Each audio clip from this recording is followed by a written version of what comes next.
Satu anggota TNI berpangkat kapten tewas ditembak orang tak dikenal di Kabupaten Pidi, Aceh. Korban disebut bertugas di Badan Intelijen Strategis atau BAIS. Video amatir korban penembakan yang merupakan anggota TNI beredar di media sosial sejak Kamis petang. Korban dibawa ke Rumah Sakit Umum Daerah Kabupaten Pidi. Korban merupakan Kapten Abdul Majid dan tim BAIS yang bertugas di Pidi. Korban melintasi lokasi kejadian dengan menggunakan mobil pradi.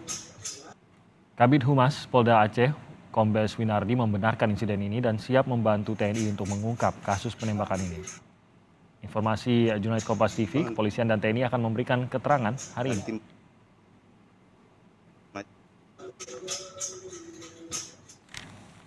Masih dari Aceh, Saudara, pos polisi di Pantondru di Aceh Barat ditembaki orang tidak dikenal Kamis dini hari.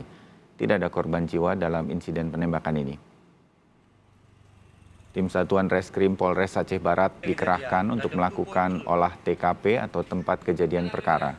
Akibat penembakan bagian depan bangunan terdapat bekas timah panas dengan kaca jendela yang sudah berlubang.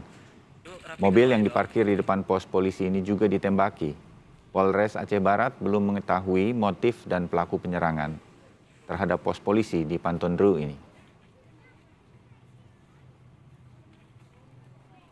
Telah terjadi penembakan terhadap Mako Polspol Pantondru, Polres Aceh Barat.